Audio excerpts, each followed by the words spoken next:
Hi there, welcome to Transfer Talk. We've got breaking news this hour around Jorgen Strand Larsen with a deal getting closer with 4 days left in the window. We'll tell you where he could end up going very shortly in the company of European football expert Kevin? Kevin? Should it be Kevin or Kevin today? I'll take Kevin, that's fine. Kevin Hetchard. And Mark McAdam. Coming up, Raheem Sterling's Chelsea career is over. Where will he be playing his football next? Oscar Bobb is having a Fulham medical today as Marco Silva closes in on 2 potential signings.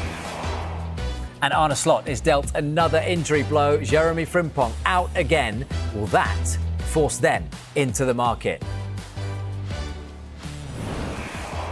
It is, of course, the one and only Kevin Hetchard with us for the next hour. Welcome along. Loads to get through. Let's start with Jorgen Strand Larsen. Is he edging towards being a Palace player? Mark McAdam, some breaking news.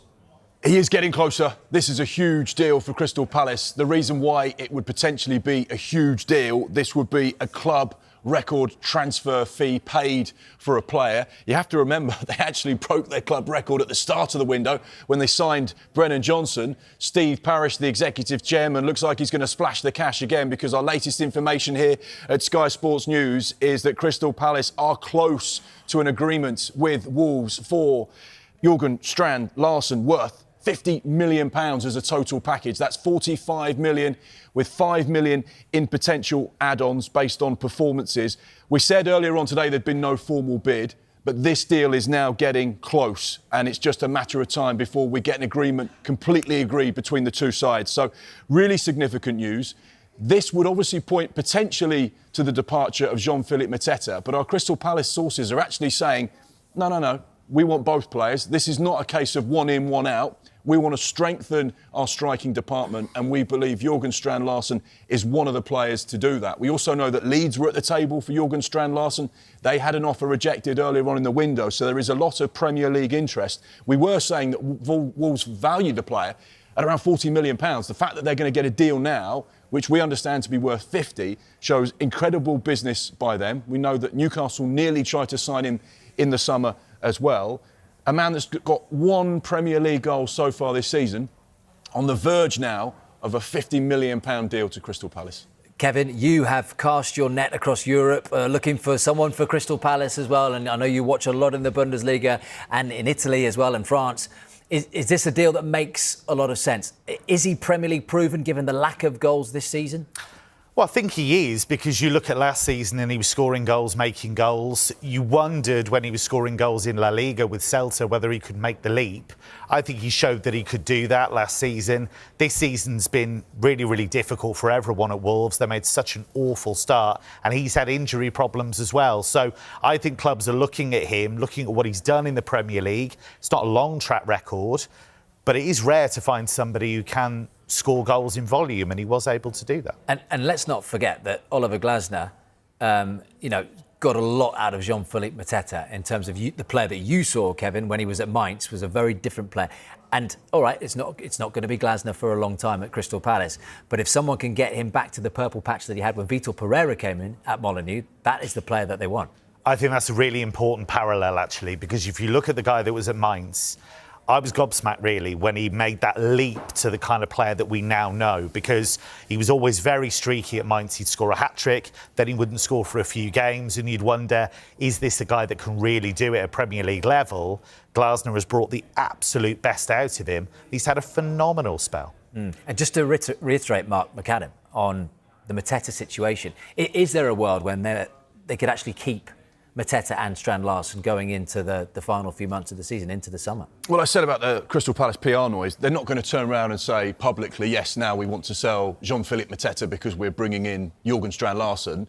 They are going to put out those noises that they want to keep both players because they don't want to devalue any possible money that they could get for Jean-Philippe Mateta. We know that Jean-Philippe Mateta is open to a new challenge. He'd like to play for a side that are in and around the Champions League or potentially could get to the Champions League. It feels like now, for him personally, this is the right moment to move on and try a new challenge. He's got 18 months left on his current Crystal Palace contract. You've already said it, Oliver Glasner's got the best out of him at times. And he's played probably some of his best football at Crystal Palace, won the FA Cup. He's been a part of a really successful era at the football club. You speak to the fans, they'd probably turn around and say, right, actually, he doesn't want to be here anymore. It's time to let him go. We cannot have unhappy players at our football club, particularly at the moment where we're going through what is essentially a real transition with head coaches and players departing. And we need to rejuvenate this club, and we need players that want to play for Crystal Palace and be a part of things here. So, yeah, it's an interesting knock-on effect. The noise is, it's not about one in, one out, but you suspect that now Jean-Philippe Mateta and his days at Crystal Palace will be coming to an end. Would that not be crazy, Kev, to sell Jean-Philippe Mateta to essentially a relegation rival, given that West Ham have really picked up the pace as well down the bottom? It's dangerous, really is, because if you sell him to Forest and he goes on the kind of streak that we've seen from him in recent seasons, and that takes Forest above Palace in the standings, then that financial deal is not going to look so clever anymore. So there'd definitely be a big element of risk there. But again, you just don't know whether in new surroundings with a new team, Mateta would be able to hit those kind of levels. It is a question mark. Just one final quick thing. Crystal Palace are very well run, and their recruitment has been exceptional. And when they let players go, often it means they've got someone else they feel can be even better. And that's what historically has happened, certainly recently. So maybe they're doing something that we don't know, and they've got things going on in the background. That's what the Palace fans will be hoping on the manager front as well, right? What about Raheem Sterling? No longer, Mark, a Chelsea player. Where could he end up playing his football? Well, I think the key thing for Raheem Sterling is 31 years old. He's got bags of experience, knowledge, and he knows how to get the job done. He's got a filled cabinet of silverware. And at 31, as a free transfer, he could be a brilliant signing for so many sides. Now, our information is that he just wants to play football. He wants to get out there, he wants to get on the grass, he wants to have an impact both on and off the pitch. And when you look at the type of character he is as well, and what he's done away from football and the type of person he is, he can have a real influence on young players in any dressing room around the Premier League, in Europe. And for him, I think it's just about finding the right move for him and his family, where he's going to be settled and comfortable. He wants a permanent deal. He doesn't want a short-term fix. He didn't want to go out on loan from Chelsea and keep earning the money. They've come to an agreement. He's now a free man. He can do exactly whatever he wants. And I think when you've put the shirts on of Liverpool, Manchester City, Arsenal, Chelsea, you know about expectation. You know about pressure, because that's exactly what those shirts demanded.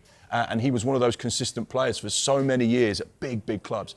He also did it for England. Gareth Southgate absolutely loved Raheem Sterling. And I think this could be potentially a really, really interesting period of time for him now. The good thing about him being a free transfer is that he doesn't necessarily have to sign before Monday's deadline at 7 o'clock. Any club that signs him would potentially turn around and say, right, we really want you. We think you can add something to our squad. But come in and train. Come and be amongst the dressing room. Come in and play maybe a 23s game or a reserve game or a behind closed doors friendly game. Let's just have a little look at you and what you're about, because you haven't played any competitive football since last season. And then maybe we can do a deal. But I think Raheem Sterling on a free transfer, if they can get the money right, could be an exceptional piece of business for so many sides. And picking up on that, he actually might have, Kev, more options when the window closes of people missing out on their targets, etc. Obviously, Napoli have been linked with the move to him, and they play a lot of mind games, as you know, Napoli, and they're saying that it's too expensive at the moment, but negotiations could take place, couldn't they, over the next week or so, or even past the window, as you say. Is he more suited to Italian football, to Bundesliga, if he is to leave these shores? I think he could adapt to either. I think the Bundesliga would be perfect for him. The transitional nature of it, he gets some space to play. But I'm struggling to come up with a landing spot for him. Bayern don't need him right now. They've got so many attacking options right now. Borussia Dortmund would be interesting, but Niko Kovac, their coach, is so hot on the fitness side of it. So he would have to prove to Kovac that he was absolutely ready to go and could make a difference for them between now and the end of the season. Napoli feels like a good fit. It's exactly the kind of signing Antonio Conte likes to make. So we'll see if those concerns about finance disappear in negotiation. Well, that's what the sporting director said. He was quoted as saying significant financial expectations maybe are the reason why that deal potentially couldn't happen. As Kevin touched upon there, Antonio Conte likes players that have played in the Premier League. He's signed players that have got English level experience before, and it would go into that side. And I think Raheem Sterling would be the type of player that could have a real impact at that side. That Napoli are a little bit struggling at the moment, aren't they? Haven't hit the heights that they had last season, and there is a little bit of pressure. They need a good news story. Especially after last night. Yeah, Champions League. they've gone out the Champions League. They're 9 points off Inter at the top of Serie A. So that kind of deal that would really lift the mood, I think, and lift the mood of Conte, because half of it is trying to keep him happy. So he's talked a lot about the absences they've had. They've been so unlucky with injury. Yeah. You bring a guy like that who can cover multiple positions, suddenly that would help. You'd have a conversation with Højlund, with Lukaku, with Gilmour, with McTominay, revitalised a lot of those players, as Mark mentioned. Jeremy Jacquet, I've said that name for 3 weeks. Yes. It seems to be going not very far. You've seen a lot of him in a Rennes shirt. Is he the real deal? And do you think, both of you, that Chelsea are going to activate this? I think he is the real deal, but it's difficult because, like Lenny Yoro, when he came in, you're going off potential largely. What I think clubs like about him is how comfortable he is in possession, how he brings the ball out from the back, excellent in the air. You look at Rennes, their record of developing academy talent is exceptional. You know, they are one of the best youth-producing sides in France, probably in Europe, actually. So I can completely understand why there is all of this interest. But he had a loan spell at Clermont. He's played a fair few games for Rennes now, but it's not a long track record. So you are just going off potential. Rennes say they don't want to let him go because that would harm their chances of qualifying for Europe, potentially qualifying for the Champions League. They say publicly, at least, they'd rather do a deal in the summer. Cole Palmer, meanwhile, once again showed his value, didn't he, to Chelsea last night. Off the bench, he provided 2 assists as they came from behind from 2-1 down to beat Napoli 3-2 and book their place in the top 8 of the Champions League group phase. And after the victory, Chelsea's captain, Reece James, moved quickly to dismiss any claims that Palmer is not enjoying life at Stamford Bridge. He's, been in a difficult period. He's had, a few setbacks. It's been slow for him this season, but we're super happy, to have him. He showed, what he can do today in the 45 minutes he played. I know, everyone needs to stay patient with him. He's an amazing player. He's still super young. And he's going to improve, with time. There's been a lot of talk around him as well with England. There's so much competition in his place as well, and transfer talk around him. How's he handled that, and has he shown commitment to Chelsea as well? Oh, of course he's committed to Chelsea. He's a Chelsea player. Many players have speculation, in transfer windows. It's the normal for players. But no, he's conducted himself really well, and we're super happy with him. Lots happening, meanwhile, at West Ham. Let's go live there now and speak to Chris Reedy, who will be speaking to Nuno later today. Chris, afternoon. Lucas Paqueta on his way. Will West Ham get a replacement? Today, will they try and replace Lucas Paqueta? Obviously confirmed left for Flamengo yesterday. Look, the problem that West Ham are going to have though now is, do they commit that much money to a player when they're in this kind of relegation battle? And also, how hard is it going to be to convince a player of similar quality to Lucas Paqueta to join West Ham when they're in the situation that they're in? The thing is, though, for West Ham, they've not just lost Paqueta this week. Guido Rodriguez has gone to Valencia. James Ward-Prowse has gone on loan to Burnley. So in them central areas in midfield, although all different types of profile of player, they might find themselves a little bit short. The good thing for Nuno, though, is that he's kind of stumbled upon this new formation. Pablo's playing just behind Tati Castellanos. It's allowed Somerville and Bowen out wide to kind of flourish. So potentially the Pablo and Castellanos, that combination might have worked for Nuno in terms of finding a replacement. So yeah, those are going to be interesting questions for him. But it's not just in central midfield where West Ham are looking to add, of course, Igor Julio. His loan was terminated at the start of the week. There's loan from Brighton, so centre-back is a position that they're really looking to focus on. And goalkeeper as well, a loan spot is open for there. Kinski from Tottenham is someone that we believe that move could potentially accelerate also as well. So look, loads in terms of Nuno and transfers today. His press conference is at 1:30, so make sure you stay tuned for that one. Certainly will do, Chris. Thank you. On the way, we're live to Brazil with South American football expert Tim Vickery, and Oscar Bobb is set to join Fulham. But could there be more signings at the club before the window closes? Don't go anywhere.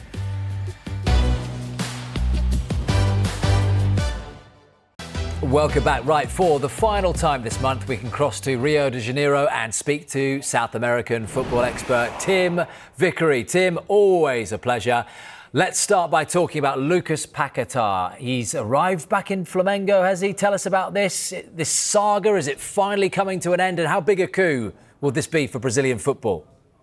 Yeah, we're about an hour and a half away from the Paqueta Express landing at Rio Airport. There will be lots of fans there out to meet him because this is a hugely significant deal. This really is a transfer coup. And Brazilian football has been growing, getting richer, and the big clubs have been bringing players back from Europe, but usually either veterans rounding off their careers or people who really haven't found their feet in European football. Paqueta doesn't fit into either of those categories. He's 28 at the peak of his footballing powers, and he is a current Brazilian international with 59 caps. And the reason that he's going home now is that he really wants to cement his place, not only in the squad, but maybe in the team for Brazil's World Cup campaign.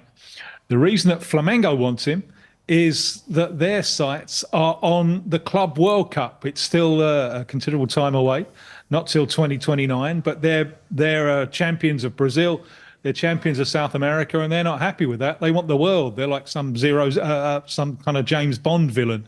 So this is a hugely important deal for the club. It's by far the most a Brazilian club has ever paid for a player, and we understand that if Flamengo can get the paperwork done in a rush, they've got a kind of charity shield game on Sunday in Brasilia, one-off game, league winners against cup winners, Super Cup game against Corinthians, and there's just a chance if Flamengo can get the paperwork done that back injury that's kept him out of West Ham's recent games might mysteriously clear up and he might be available for selection. Kendry Paez, Timothy, what can you tell me about him? I know he's been on loan from Chelsea down at Strasbourg. Is he now joining River Plate, we're hearing? Yes, this is another one of those wonder kids that Chelsea have been stockpiling. And he really is a talent, Kendry Paez. He's only 18. At the age of 16, he was not only playing, but also scoring goals for Ecuador in World Cup qualification. There's a real air of a kind of South American Phil Foden about him. That's the kind of player he is. However, I think there's been a case of too much too soon for him, and the last year and a half or so really haven't gone very well for him. Obviously, Mr. Rosinha knows him very well from Strasbourg, and the plan really wasn't to loan him back to South America. That's a step backwards. They want to get him acclimatized to European football, but it just hasn't quite worked out for him. So this is they would hope one step back in order to take steps forward in the future. It's a very good club and a very big club that he's joining, River Plate there in Argentina. Biggest capacity stadium in the continent, and they're looking to make it even bigger. And it's a club that relishes this type of player, this type of talent. So hopefully, and one thing you can guarantee, at the age of 18, he's got plenty of time on his side. Hopefully things will go right for him in the long run. Tim, something else we can guarantee is that Liverpool need defensive reinforcements. What are you hearing about who they could be bringing in? Well, this is one I've been trying to flag up for some considerable time. I was surprised that it didn't happen in the summer. The player's name, he's another Ecuadorian, a centre-back called Joel Ordóñez. He plays for Bruges in Belgium. He's only 21, but there's real talent there. He's a part of this Ecuadorian defensive unit, which is almost unbreakable. He played the last 8 World Cup qualifiers there, in which Ecuador conceded 1 goal. He's from the same club originally as Pacho of Paris Saint-Germain and Hincapié of Arsenal. Independiente del Valle, same club that produced Kendry Paez. It's a real producer of talent, especially in those centre-back positions. Now, he's been at Bruges for a while. He's done very well there. Now, I was surprised that Liverpool didn't make this move in the summer. Marseille trailed him all summer, couldn't get it over the line, and suffered from this yesterday when Bruges beat them 3-0 to end Marseille's Champions League ambitions. At the start of this transfer window, the Ecuadorian press was saying it's practically a done deal. Ordóñez to Liverpool. Practically a done deal. All that's missing is the signature. And then things have gone quiet. I wonder if this has been Bruges holding on to the player till the end of the window because of the Champions League. And with that win over Marseille, they've guaranteed themselves a playoff. So they've guaranteed themselves some more. Will they be able to hold on to him to the end of the season? or will Liverpool come in with the cash to make this move happen now? If not, I think they'll regret it, because I think there's a wonderful player here with a terrific future, and a player I'm surprised isn't in the Premier League already. Tim, just finally, what can you tell the Bournemouth fans watching this lunchtime? They've been active already. Are they about to add another winger to their ranks at the Vitality? Well, it looks like they're interested in Luis Henrique, a Brazilian winger currently with Inter Milan. Played with Botafogo. There's an element of confusion here, because after he'd gone, Botafogo brought in another winger with the same name. That Luis Henrique is a Brazil international who plays for Zenit. This one spent a number of years with Marseille. Now, played most of his football as a right-footed winger playing on the left, with the capacity to put a shift in. Played in that Botafogo side in 2023 that did a Devon Lock. They had a massive, massive lead in the Brazilian Championship and let it all slip. After that, when he went back to Marseille, De Zerbi there converted him into a right wing-back, seeing that capacity to work down the entire line. So he's a player who can carry out a number of functions. Now, the move to Inter Milan, it seems, hasn't worked out as expected. But Luis Henrique coming in can give you a winger, can give you a wing back, has physical capacity, 2 feet, and Bournemouth, it seems, looking for a deal of around 18 million for this player. Tim, thank you very much indeed.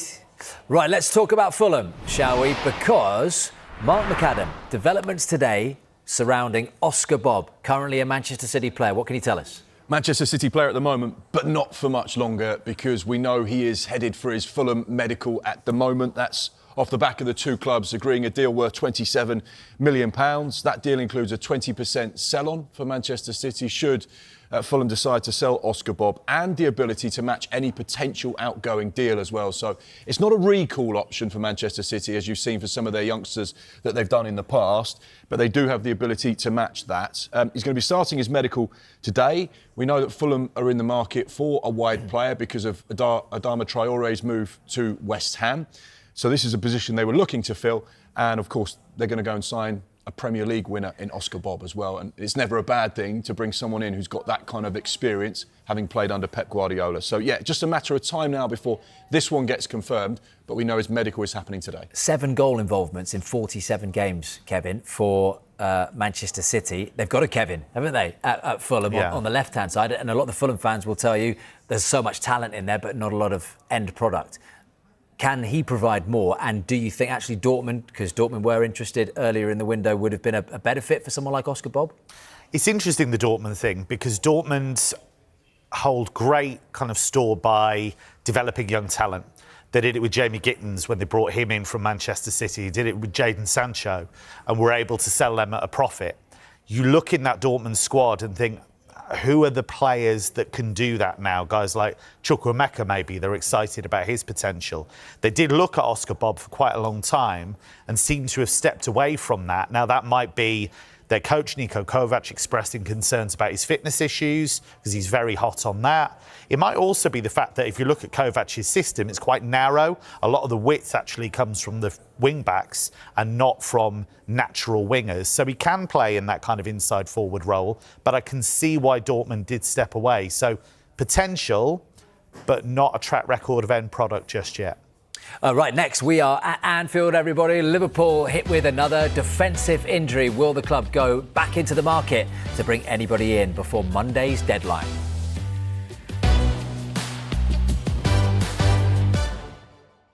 Didn't play a game for Liverpool, but they were emergency measures as Liverpool were looking for cover at the back at that stage. Now, what they're waiting for at the moment is a diagnosis and prognosis on the injury Jeremy Frimpong suffered last night. They are getting Ibrahima Konate back, of course, from compassionate leave on a slot. Hinted at that last night. He could even be back for the weekend against Newcastle. But you look at those injury problems that they do have at the back. Frimpong at the moment, we know that Conor Bradley is out for the rest of the season, as is Giovanni Leone as well. Joe Gomez shouldn't be too far away from coming back either from the hip injury that he suffered against Bournemouth.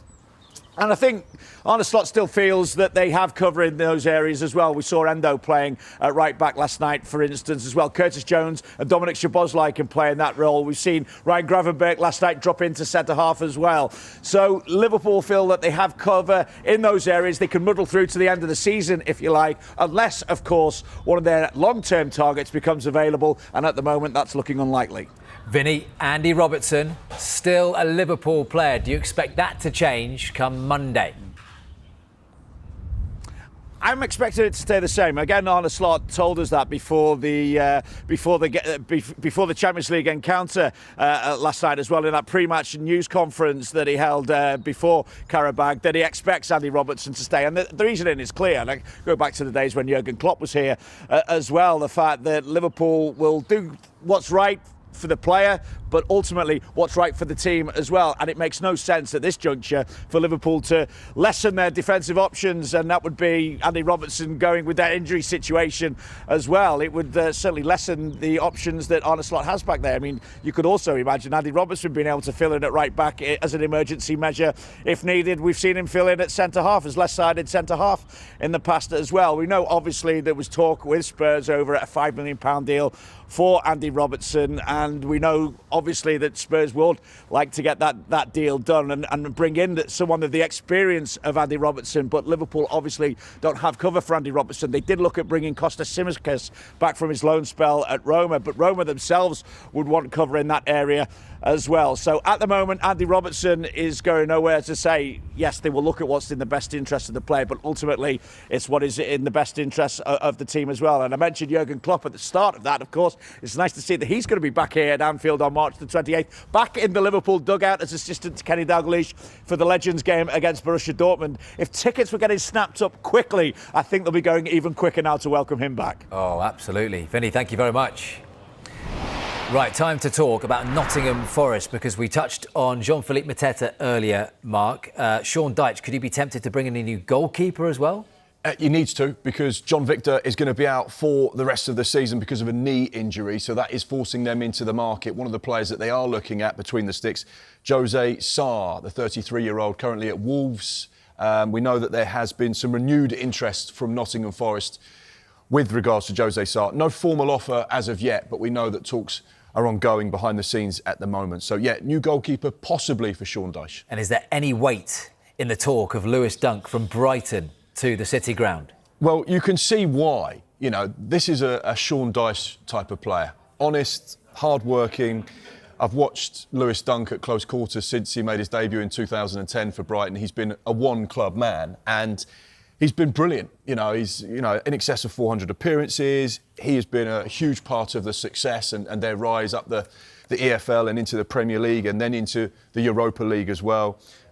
He signed a new deal at Brighton in December that keeps him at the club until 2027. So the chances of him leaving, I would say, is very, very slim. There was an inquiry from Nottingham Forest as to his potential availability, and the club knocked it back immediately. Be interesting to get Lewis Dunk's thoughts on the situation, but you could see why, because of he's one of those old-fashioned defenders. Doesn't care if he gets a ball in the face or a boot in the face. If it stops the ball going in the back of the net, he's going to chuck his body on the line, and that's why Sean Dyche would want someone of his calibre. But at the minute, looks like he's staying on the South Coast, and they certainly won't let him go easily. But it's also worth noting his ability on the ball. Yeah. Fabian Huertzler requires him and Van Hecker to play out from the back constantly. He trusts him implicitly. So to lose a player of that quality, that experience at this stage of the season wouldn't make any sense whatsoever. Yeah. Aston Villa, 2 deals done this week. Tammy Abraham and Douglas Luiz. Are they done there, Mark? Well, you never know with Aston Villa. We know that they have to be really careful and conscious of what they do in the market with regards to PSR. They've traded really well. We know that they've signed a couple of players and obviously strengthened that Unai Emery squad. But they are running really short in midfield, and they've got a number of concerns with regards to injury.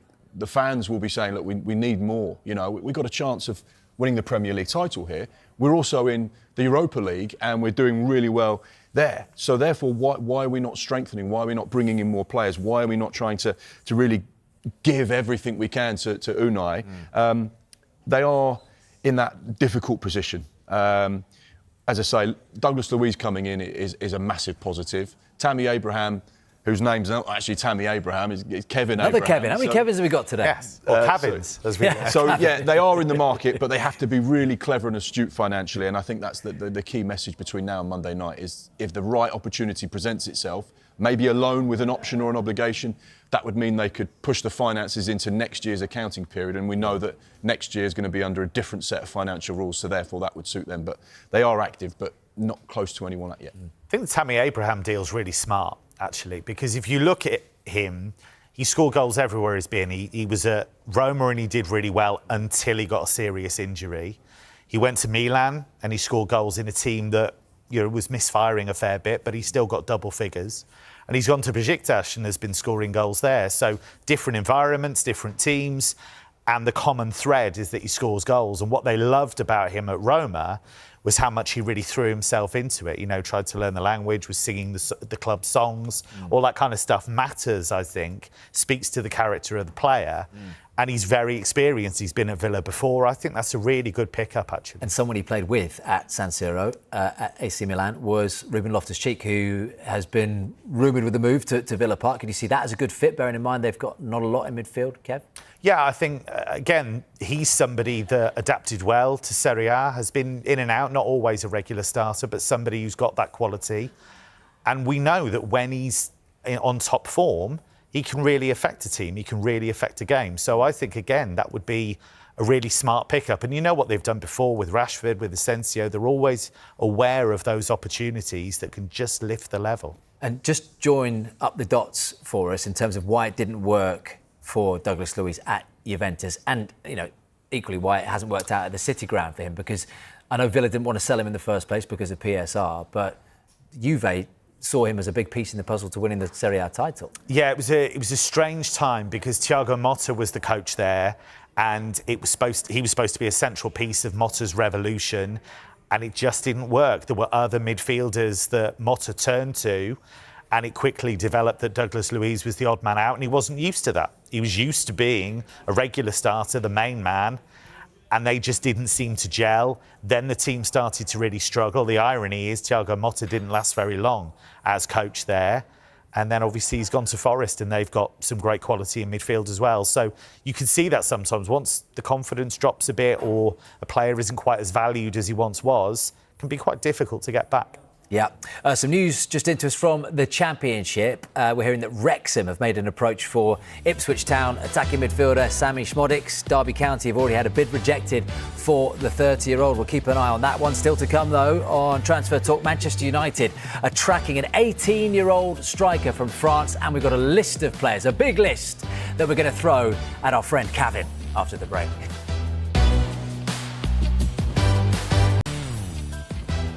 Welcome back. Now, what are Burnley's transfer plans between now and Monday's deadline day? Daniel Kahn is at Burnley's training ground for us. Afternoon, Dan. Burnley, we know, have signed James Ward-Prowse from West Ham on loan until the end of the season. What a shame he can't play against West Ham. What, next weekend? But do you think they're bringing any more new faces before the window shuts? Yeah, afternoon, Will. Well, first of all, I think they'll be really happy they've got James Ward-Prowse over the line before Monday's deadline. I think Burnley were really looking for a midfielder when you consider their captain Josh Cullen just a few weeks ago picked up that knee injury, the ACL injury that ruled him out for the rest of the season, it sounds like. So they were a bit light in midfield. What does James Ward-Prowse add? Well, of course, Premier League experience at 31 years old, but also something a bit different in that area compared to the likes of Leslie Ogachukwu and Florentino Luiz as well. So he will have a pot to play, you would imagine, in the second half of the season. How fit he is to start in the next few weeks, we'll wait and see. Remember, he's not played in the Premier League since the end of September. But when you look at other areas Burnley might want to look at before Monday's deadline, I think you undoubtedly look at up-front strikers, goals. That is probably where they've lacked a little bit with that goal threat going the other way. I think defensively, midfield, wingers, they'll be pretty decently happy with. And this is a team that have been seen to be improving over the last few weeks as well, with pretty respectable draws against the likes of Liverpool, Manchester United and Tottenham as well. But the urgency to improve even further, to turn those draws into wins, needs to happen very soon, because we saw that gap increase to 10 points last week. And so, look, we'll get all of those thoughts on transfers by the manager manager Scott Parker when we hear from him ahead of Monday Night Football against Sunderland, and we'll hear from Parker from just after 2 o'clock. Some news just in to me here. Hellas Verona have agreed a deal worth around £6 million for the Hibernian striker Kieran Bowie. It's understood that the 23-year-old is likely to travel to Italy within the next 24 hours. He's made 30 appearances for Hibs this season, 9 goals. Fulham will receive a 25% profit if Bowie decides to leave. So Hellas Verona agreeing a deal of around £6 million for the Hibs striker Kieran Bowie. We'll keep an eye on that one for you.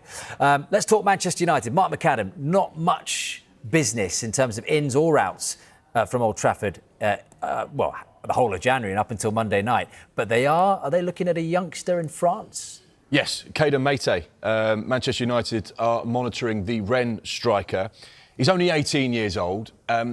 There's a lot of expectation on him and he looks like a really good prospect. However, maybe this is one for the summer as opposed to in this January. He's one of a number of young strikers that Manchester United are currently monitoring around Europe. And I think it's important that you point out that the pressures and expectations of becoming a Manchester United player are very different to perhaps what this young lad is capable of playing under right now. But the fact that they're looking at him shows you how highly they value the player.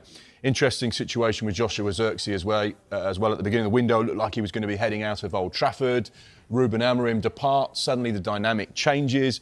We know that there is some interest from Juventus, and Roma also was showing an interest at the start of the window, but I can't expect anything happening with him between now and Monday's deadline. But yeah, certainly interesting, Keita Mateta. It's another tick in the box, Mr. Kevin Hatchard, for the Rennes Academy that you were talking about. What can you tell the world about Keita Mateta? Yeah, he's an interesting talent, but he's still very raw. What I like is his work with his back to goal. He's good at linking the play, he uses his strength, he backs into defenders really well over 6 foot, good in the air, and is always trying to get involved in the game. Doesn't hide, wants to get involved, moves all along the attacking line to try and get himself into space for teammates to find him.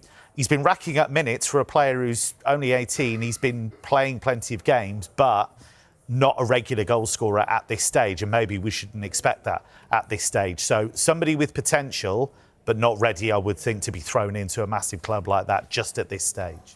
Would we expect Joshua Zirkzee to be out the Old Trafford door? Fenerbahce, just a name that's been rumoured around a move for him. Do you expect him to be on his way, Kev? The reputation is still very strong in Italy, I think, because the work he did with Bologna was exceptional. He was really good under Thiago Motta.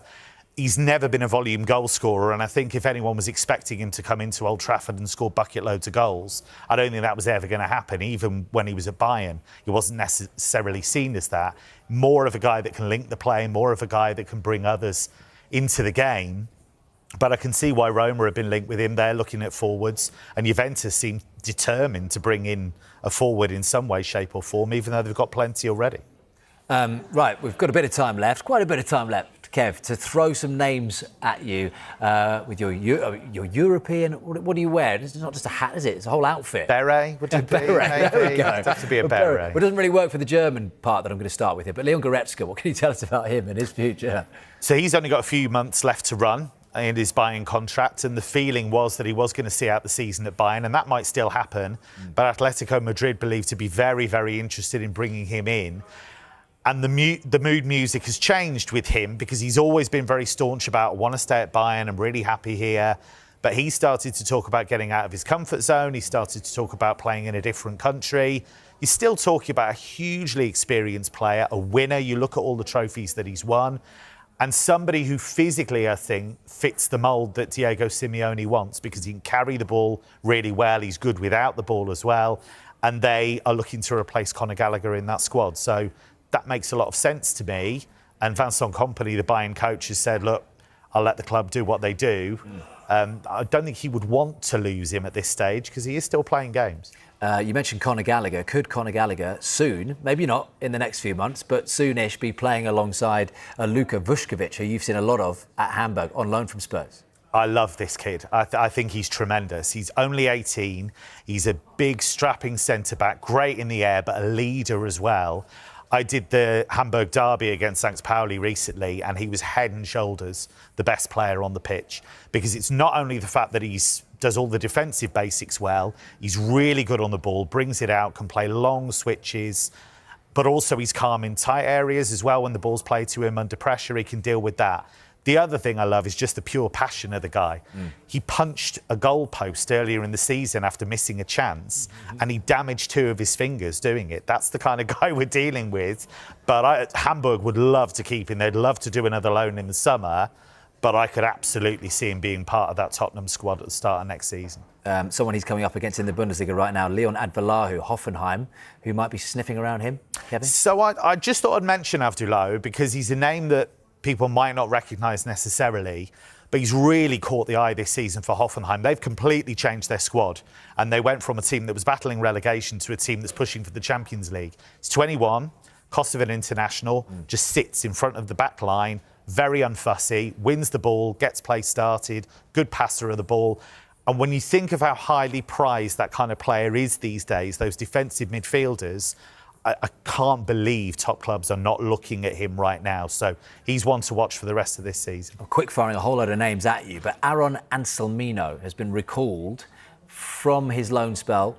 Chelsea player from Dortmund. You saw him in the Bundesliga. He didn't look happy about it, whether he's just emotionally attached to Dortmund and the time that he had there. It was a good time, wasn't it? But what are you reading between the lines there? Why is he coming back to London? Well, he looked devastated, to be honest. He was in tears saying goodbye to people at Dortmund, and they were really happy with him because you look at the system that Niko Kovac plays. He plays a back 3, so he has licence for those centre-backs to get forward, and he's comfortable on the ball. And I think he fully expected to play the rest of the season with Dortmund, and it just hasn't happened. So it's a bit of a shock for them. They're saying that they're not going to move for another centre-back between now and the end, but I think they are genuinely quite surprised and probably a bit put out because he's been excellent for them when he has played. Mike Maignan, a move to Chelsea, dead in the water, you think now? Well, it looks that way. All the talk in Italy is that he is going to sign a new long-term deal until 2031. He's been superb for Milan this season. He's been one of their key players. They're pushing for the Scudetto, so there's no way they'd allow him to leave now.